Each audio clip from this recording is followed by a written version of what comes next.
on October 10th, many people, organizations, and countries around the world celebrated or observed World Mental Health Day. And the theme was mental health is a universal human right. At the same time, conflict intensified in Gaza, and 10,000 Palestinians at least have been killed, and 4,000 of those at least have been children. And I don't think that I'm overstepping when I say that there is overwhelming grief, loss, helplessness, and a sense of collective failure of humanity.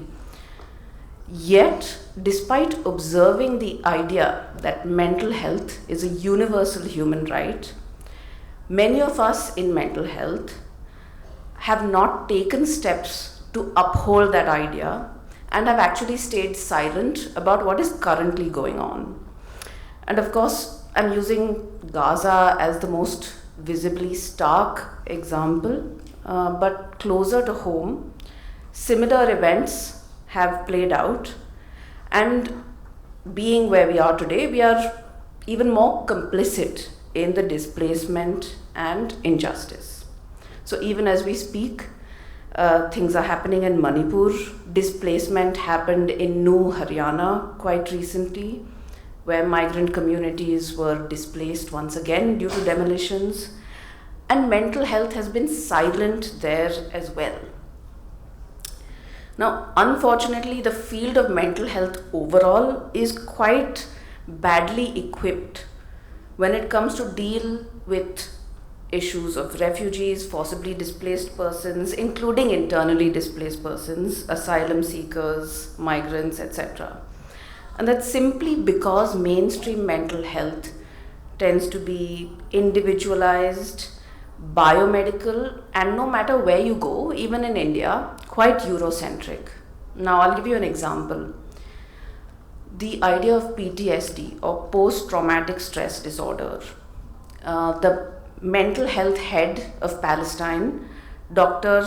Sama Jaber, has gone on record to say that PTSD is actually a very colonial white concept, and it's true, because it sees the trauma as something that has happened in the past.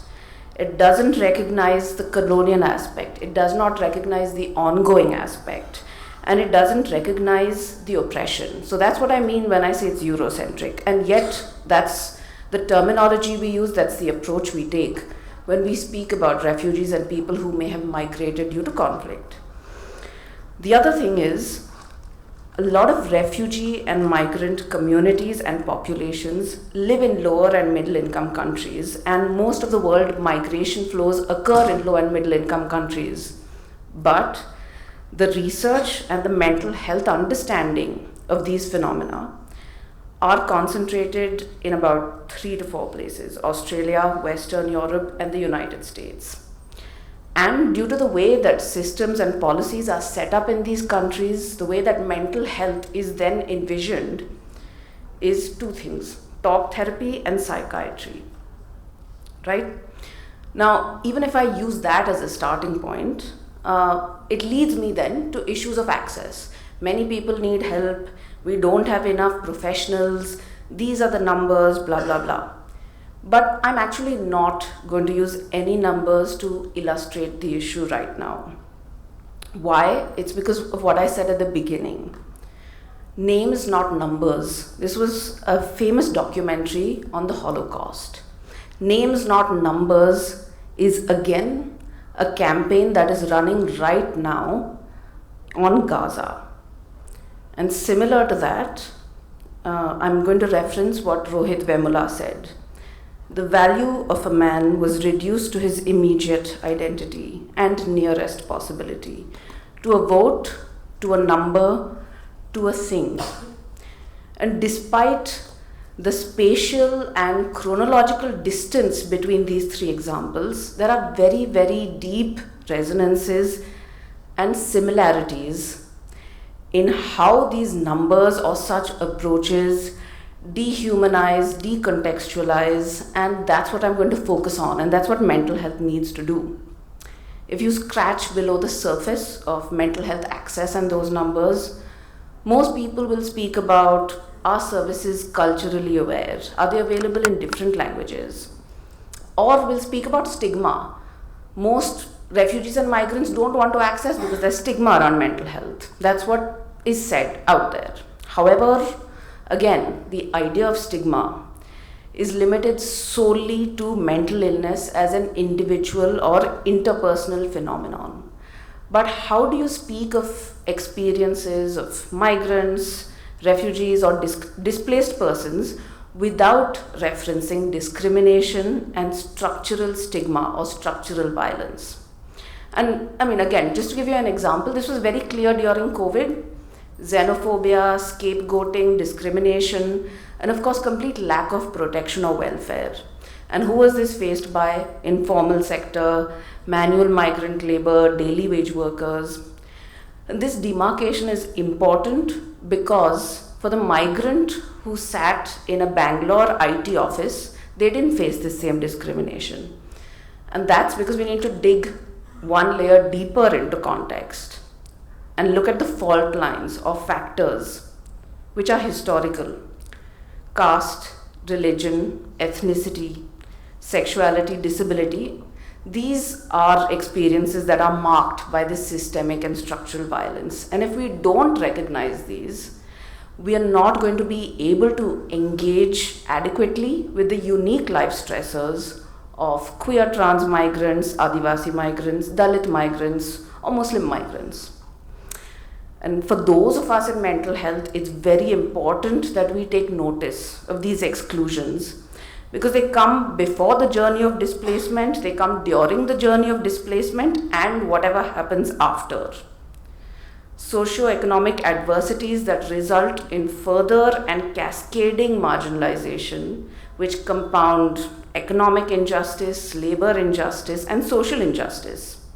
And I think previous speakers have spoken, losing access to maybe public distribution systems or reservations, and of course, the whole socio-cultural environment that influences access to housing, healthcare, and employment.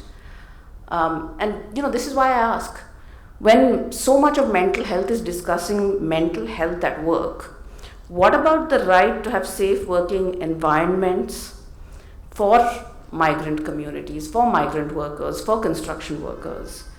For migrants and displaced persons in India, usually, because this is never taken up by mental health, it means inhumane work conditions, but also inhumane housing and highly abusive treatment.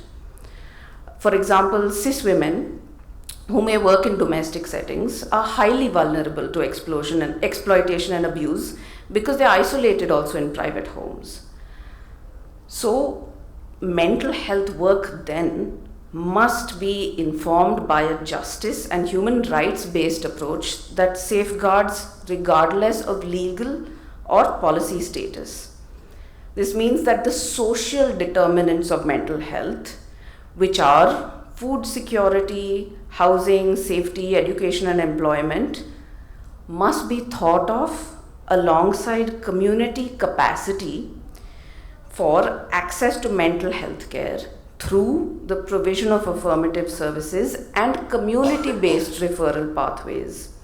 And this is why we must ask, if I have to illustrate this, is it enough to provide a woman working in a domestic situation, is it only enough to provide her access to a mental health helpline?